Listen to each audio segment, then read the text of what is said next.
ఓం గం గణాధిపతి నమః. ఈ దూరారోపాఖ్యానం అంటే దూర్వారం, ఈ గరిక యొక్క మహత్యాన్ని మనం ఇంకా బ్రహ్మ కృతవీరునికి తండ్రికి ఏం చెప్పాడు అన్నది మనం వింటే ఆ దూరారోపాఖ్యానం యొక్క మొదలు అంటే మూలం తెలుస్తుంది అన్నమాట. బ్రహ్మ కృతవీరుని తండ్రికి చెప్తున్నప్పుడు ఏమని చెప్తారంటే, ఈ దూర్వాంకురం గణేష్కి ఎందుకు ప్రియమైందో మనం దాని కథ ఒకటి చెప్తాను విను అని చెప్తాడు. పూర్వం దక్షిణ దేశంలో అవంతి అనే పేరు గల నగరం ఉండేది. ఆ నగరాన్ని సులభుడు అనే రాజు పరిపాలించేవాడు. ఆయన అమిత పరాక్రముడు. ఆ వేదార్థాలు అన్నీ తెలుసుకుని సకల శాస్త్రాలు చదువుకుని ప్రజలకి అనుగుణంగా పరిపాలించేవాడు. ఆ రాజుకి సుముద్ర అనే పేరు గల ఒక రాణి ఉండేది. ఆవిడ కూడా పతివ్రత ధర్మంగా దేవబ్రాహ్మణులకి అతిథి పూజ చేస్తూ ఉండేది. ఒక రోజున వారు ఆ రాజదంపలిద్దరూ పురాణం వింటున్నప్పుడు మధుసూదనుడు అనే ఒక బ్రాహ్మణుడు వచ్చాట. ఆయన ఆ బ్రాహ్మణుడు నిరంతరం దైవచింతాపరాయణం ఉండడం వలన ధనార్జనకి ఎక్కువ ఆయన సమయం వినియోగించలేదట. ఆయన ఒక చిరిగిన వస్త్రం ధరించి వచ్చాడట. అప్పుడు ఆయన రాజుగారికి నమస్కారం చెప్పినప్పుడు రాజు కొంచెం అతన్ని చూసి ఒక రకమైన పరిహాసమైన ఒక చిరునవ్వు నవ్వెట్ట. అంటే ఆ చూసి బ్రాహ్మణుడికి కోపం వచ్చింట.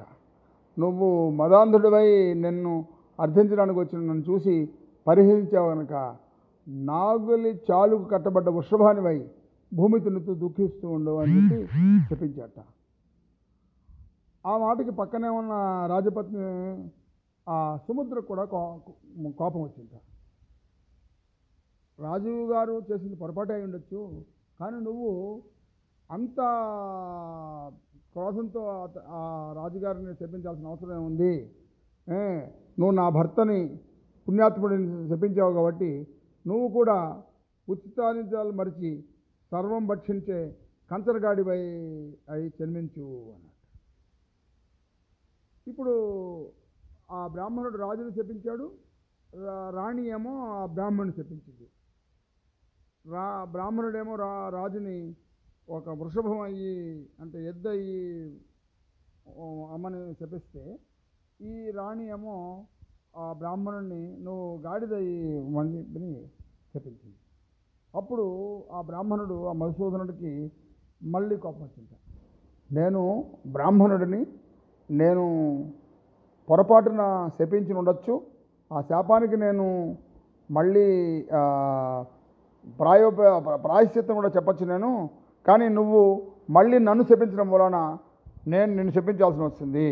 నువ్వు స్త్రీ అని చెప్పి నువ్వు శపించడానికి అర్హురాలు కాదు, అయినా కూడా నేను చండాలురాలువై నువ్వు దరిద్ర బాధతో అభక్షణలు భక్షిస్తూ దౌర్భాగ్యులుగా ఉంటావు అని చెప్పి ఆ రాజపత్రిని కూడా ఆయన శపించాట. ఇలాగ రాజు రాణి ఆ బ్రాహ్మణుడు ఒకరికొకరు శాపాలు ఇచ్చుకొని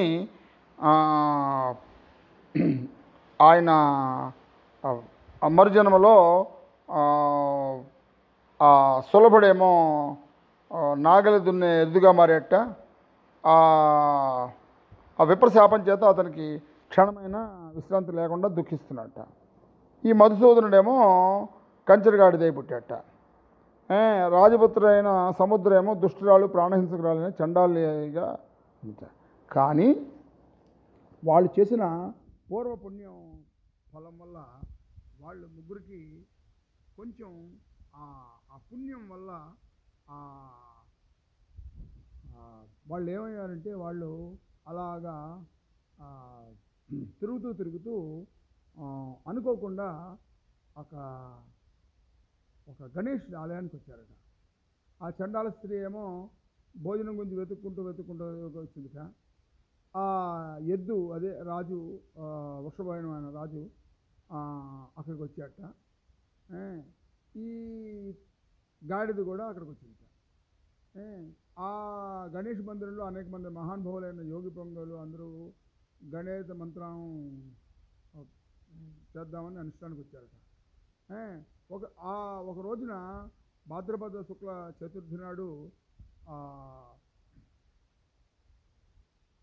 ఈ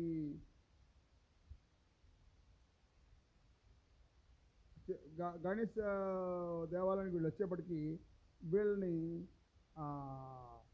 ఈ చండాల స్త్రీని వాళ్ళు తరిమి కొట్టారు. నువ్వు ఇక్కడ రావద్దని. ఆవిడ ఆ చలి బాధకు లేక గడ్డితో చలిమంట వేసుకొని చలి కాచుకుంటారు. కాచుకుంటుంటే ఏ గడ్డితో అయితే ఆవిడ చలిమంట కాస్తుందో అందులో ఒక గడ్డి ఎగిరి గజానని మూర్తి మీద పడింది. ఈ కంచరగాడిది కూడా వర్షం బాధ లేక గుడికి చేరుకుంటారు. ఆ వృషభం నాగల నుంచి విడిపడి అది కూడా దైవశక్తి గుడికి వచ్చింది. ఇప్పుడు ఆ గాడిద వృషభం కూడా చండాలి మంట వేసుకోవడానికి తెచ్చుకున్న గరికను తినసాగాయి. ఇంతలో జనులంతా విశ్రాంతిగా పడుకున్నాగా వాటి మధ్యన పోరు మొదలైంది. అంటే పూర్వజన్మలో ఉన్న వాళ్ళ ద్వేషము ఇదే శత్రుత్వమే మళ్ళీ ఇప్పుడు కూడా వచ్చిందనమాట. అప్పుడు ఆ దెబ్బలాడుకుంటున్న టైంలో ఎద్దును గాడిద ఆ గడ్డి గురించి దెబ్బలాడుకుంటున్నప్పుడు గడ్డి కొంచెం ఎగిరి అక్కడ గజాని మీద పడుతుంట. ఆవిడ అప్పుడు ఆ చండాల ఏం చేసింట, అక్కడ ఉన్న 2 జంతువులను తన దగ్గర ఉన్న కర్రతో కొట్టింది. ఈ పశువుల డెక్కల చప్పుళ్ళు ఈ దెబ్బలు వీటన్నిటికీ చూసి అక్కడ వాళ్ళు చండాలనేమో రాళ్లతో కొట్టి తరిపారట. అప్పుడు అక్కడ ఉన్న అర్చకులు అన్నారట, ఈ చండాలి స్త్రీ తర్వాత ఈ గాడిద ఎద్దు ఇవి రావడం మూలన వీటి వల్ల మన దేవతామూర్తి అయిన వినాయకుడు అపవిత్రం అని చెప్పి మళ్ళీ మంత్రోదకంతో సంప్రోక్షణ చేసి నానా విధమైన పూజా ద్రవ్యాలతో ఎంతో భక్తిగా గణేశుని గుర్తించారు. ఆ తర్వాత అక్కడ ప్రజలు ఆ చండాల స్త్రీని కంచరగాడిదను ఎద్దును గుడి ప్రాకారం తలుపులు మూసేసి కర్రలతో వాటితోనూ చావమోదారు. తలుపులు మూసిన చేత బయటికి వెళ్ళే దారి లేక పెద్దగా అరుస్తూ అవి గుడి చుట్టూ పరిగెత్తసాగాయి. వాటి అరుపులకి ఆక్రందనలకి దీనుడైన గజానుడు కరుణించి అవి ప్రదక్షిణ చేయడం వలన అరుపుల చేత నేను పూజింపడ్డాను. ఇంతకు ముందే అవి సమర్పించిన దూర్వాంకరాల మీద నేను అర్చించబడ్డాను. ఈ ముగ్గురు నాకు అత్యంత ప్రీతిపాత్రమైన భాద్రపద శుక్ల చతుర్థి నాడు నాకు చేశారు కాబట్టి వారికి నేను ముక్తి ఇస్తాను అని చెప్పి తన దివ్యలోకాన్ని నుంచి దివ్యలోకాన్ని తెప్పించాట. అప్పుడు ఈ వాళ్ళని ముగ్గురిని కొట్టిన వాళ్ళందరూ చూస్తుండగానే ఆ ముగ్గురు ఆ దేహాలని దివ్యమైన దేహాలను పొంది వాళ్ళు ఆ విమానంలో పైకి వెళ్తున్నారట. అది చూసి వాళ్ళందరూ అక్కడ చూసిన వాళ్ళందరూ అక్కడ గుడి దేవాలయానికి వచ్చిన వాళ్ళందరూ ఈ ఈ ముగ్గురు అంటే ఈ వృషభం తర్వాత ఈ కంచరగాడిద ఈ చండాల స్త్రీ ఇలాగా దైవ విమానంలో వెళ్ళడానికి వాళ్ళ పూర్వజన్మ చేసిన పుణ్యం ఏమిటి అంటే అప్పుడు ఆ దేవతలు చెప్పారట, వీళ్ళు పూర్వజన్మలో ఆ రాజుగారు రాణిగారు చాలా నిష్టమైన వాళ్ళు, ఆ బ్రాహ్మణ శాపం వల్ల వాళ్ళకి ఈ రూపం వచ్చింది. ఆ రాణిగారి శాపం వల్ల ఈ బ్రాహ్మణుడికి ఆరోపం వచ్చింది. ఇప్పుడు వాళ్ళ పాపాలన్నీ నశించాయి. ఇప్పుడు ఈ దూర్వాంకరాలతో గజానని పూజ చేయడం, తర్వాత భాద్రపద శుక్ల చవితి నాడు గణేశుని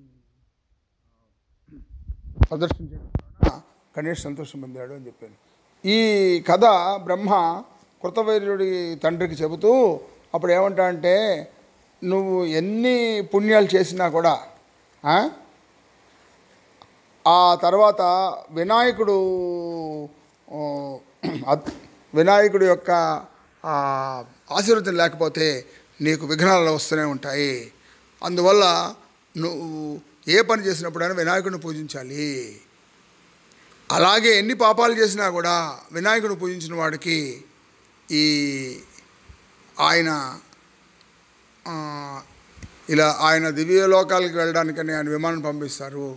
అందువల్ల గణేశుడికి ఆ దూర్వాంకురాలు ఎంత ప్రీతో దీన్ని బట్టి తెలుస్తుంది నీకు అని బ్రహ్మ కృతవీర్యుని తండ్రికి చెప్తాడనమాట. సో ఈ కథ కౌండిన్యుడు మన వాళ్ళ భార్యకి చెప్పినప్పుడు చెప్తాడనమాట, చూసావా బ్రహ్మ చెప్పిన ఇది కథ కాబట్టి అని చెప్పని. అందువల్ల ఈ దూర్వారోపాఖ్యానం ఇంకా 2 కథలు ఉన్నాయి వీటిలో. కానీ ఈరాజు కథ యొక్క గొప్పతనం ఏంటంటే, నాకు తెలిసినంత వరకు శ్రీకాళహస్తి అని మనం విన్నాం. హస్తి ఏనుగు, ఇప్పుడు శ్రీ అంటే సాలిపురికి ఒక పేరట, కాళ అంటే పాము. ఈ ఒక పాము, ఒక సాలిపురుగు, ఒక ఏనుగు శివుణ్ణి పూజించడానికి వెళ్ళి సాలిపురుగు పెట్టిన సాలిగూళ్ళన్నీ తీసేసి పామేమో మణులు తను పెట్టి మణులతో పూజించేదిట. పెట్టిన మణులన్నీ తీసేసి అడవిలో ఉన్న ఆకులు వాటితో ఏనుగు పూజించేదిట. ప్రతిరోజు తను చేసిన పూజ ఎవరో తీసేస్తున్నారని చెప్పి చూద్దామని, ఎవరు చేస్తున్నారు కనుక్కుందామని ఒక రోజున సాలిపురుగు వచ్చిందిట.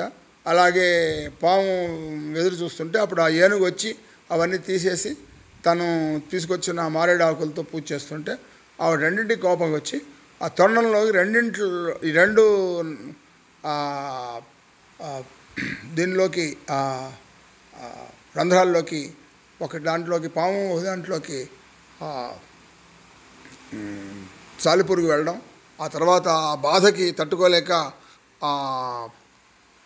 ఏనుగు తన తొండాన్ని శివలింగానికి వేసి కొట్టుకోవడం, ఆ తర్వాత అవన్నీ 3 కూడా ఆ విధంగా భగవంతుడికి పూజ చేయడం వలన ఆయన మహాశివుడు ప్రత్యక్షమై వాళ్ళ ముగ్గురికి మోక్షం ఇవ్వడం, శ్రీకాళహస్తి కథ మనం చదువుకున్నాం. అలాగే ఈ చండాల స్త్రీ, తర్వాత ఎద్దు, ఇది కూడా గాడిద కూడా మోక్షాన్ని అందుకున్నాడు అనమాట. ఈ కథ బ్రహ్మదేవుడు చెప్పింది మనం విన్న మూలాన దూర్వారోపాఖ్యానంలో మనకి పుణ్యం వస్తుంది అని చెప్పారు. ఈరోజు ఈ 65వ అధ్యాయంలో దూర్వారోపాఖ్యానంలో ఇది ముగుస్తుంది. ఈ అధ్యాయం ముగించే ముందు ఒక చిన్న గణపతి మీద శ్లోకం చదువుకుందాం. మనం 2 అధ్యాయాల క్రితం చంద్రుడు గణేశుని చూసి పరిహసించినప్పుడు చంద్రునికి ఆయన శాపం ఇవ్వడం, ఆ తర్వాత చంద్రుడు ఆ శాపాన్ని నుంచి విముక్తి పొందడానికి గణేశుని పూజ చేశాను మనం విన్నాం. ఆ గణేశుడి మీద చేసిన చంద్ర ధ్యానం చదువుతూ ఈ అధ్యాయాన్ని ముగిద్దాం మనం. చంద్రుడు గణేశుడు పూజించినప్పుడు ఆయన చేసిన స్తుతి, నమామి దేవం ద్విరదాననం తం సర్వ విఘ్నం హరతే జనానాం ధర్మార్థ కామం స్తనుతే అఖిలాం తస్మై నమో విఘ్న వినాశాయ కృపానిధి బ్రహ్మమయాయ దేవ విశ్వాత్మని విశ్వవిధానదక్ష విశ్వస్వ బీజాయ జగన్మాయయ త్రైలోక్యం సంహార కృతే నమస్తే త్రయీమయీ అఖిల బుద్ధిదాత్రే బుద్ధిప్రదాయ సురాధిపాయ నిత్యాయ సత్యాయ చ నిత్యబుద్ధే నిత్యం నిరీహాయ నమస్తో నిత్యం. ఈ చంద్రుడు వినాయకుడిని చేసిన స్తుతి మనం గణేష్ చతుర్థి నాడు చదువుకుంటే మన ఆ గణేషుని